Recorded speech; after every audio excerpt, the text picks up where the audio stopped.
What's going on, lads? How is it going? Welcome back to another episode of the potential transfers. Now, before I start this video as well, we're on about 199 subscribers at the moment. Chances are when this video actually gets uploaded, we'll be on 200 subscribers. So before I start this video, I just want to say thank you so much to everyone who subscribed from 0 to the 200 subscriber. Thank you so much. I probably wouldn't be making videos still if you guys weren't here, obviously, because if my subscribers just stayed at 0, I'd be pretty suicidal. But we're going to get straight into this video though, and we're going to go up first with, I can't actually remember, it's Eric actually, Eric Bailly from Villarreal to United. This isn't necessarily a potential transfer, this is actually confirmed.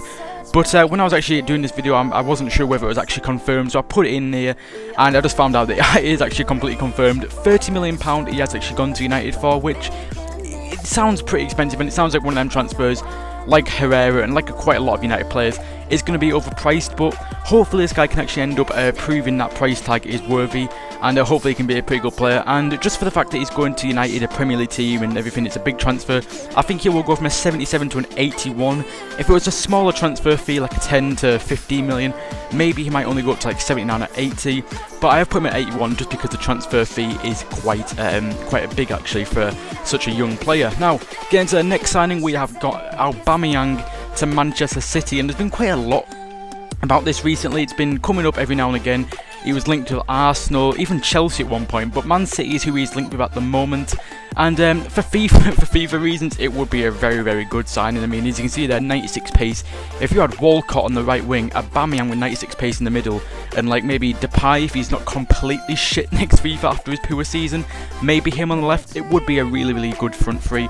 And in terms of real life as well, he is a really, really good striker for Dortmund. I think he's got like 20 plus goals this season for them, so they're not going to let him go for cheap, so Man City would have to fork out a lot of money. But with Pep Guardiola going to City in the summer, well, it's already gone to Man City, I think, it would be a pretty good lure that to be managed under Pep Guardiola. So he might be tempted to leave a Dortmund side that is actually kind of being taken apart at the moment with like Hummels going. Gundogan looks like he could be on his way to Man City as well. So it is a pretty difficult time for Dortmund, and Aubameyang might want to pick himself out a European team, whether that be Man City or anyone really, to move. So Man City could be the team that he does go for, but it would be a very, very expensive one. Now, getting to the third one, we have got Nainggolan from Roma to Chelsea, and I've seen quite a lot of players being linked with Chelsea this summer, but there's been like players like Nainggolan, I can't even think now, Nainggolan, Cavani, you know, there's all these top players who have been linked with Chelsea, and it will be difficult with them not having Champions League or even Europa League, in my opinion, to actually lure some of these top European players to them. I mean, Morata's been linked with them as well. But personally, I don't know if Nainggolan will want to leave Roma. I think Roma are like third or something at the moment in the Serie A. They are building a pretty decent team with the likes of Pjanic. They've got El Shaarawy, who's coming back into form as well. So whether he will actually want to leave, I'm not sure. Especially for a team that hasn't got European tournament next season, it will be difficult for them to actually get a deal with Nainggolan. But if he did come to the Premier League, it would be a really good addition to Chelsea and the Premier League. And as you can see there, really, really solid stats. I mean, every single stat there is 80.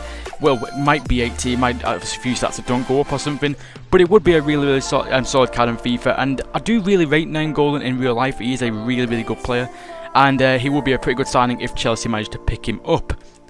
Now, getting on to the last signing of this video, we've got Edinson Cavani to Liverpool, and as you probably know, Liverpool have been really, really crying out for a world-class striker since Luis Suarez left back in 2013, was it, I think, to Barcelona. I think it was 2013 he left, and since then they haven't been able to replace him. They got Benteke, which didn't work, Ings, which has been injured for most of the season, and they've also got Balotelli, which didn't work. They haven't had a solid striker for a long time since Suarez left, and if they did manage to persuade Cavani to join, it would be a turning point, I think, in Liverpool's team. I mean, a lot of people have said that Liverpool can challenge for the title, but that does depend, in my opinion, whether they get a world-class striker like Cavani and a solid defence and a bit more of a creative midfielder, a creative midfield. They've already got Coutinho, like I said, and they do need a few improvements, but if Cavani did join, that would be the big turning point, I think, and they could definitely get top 4. Whether they could push for the title, that is a completely different question. They would need a few other world-class players in there to do that, but Cavani would be an absolutely incredible signing if they did get him.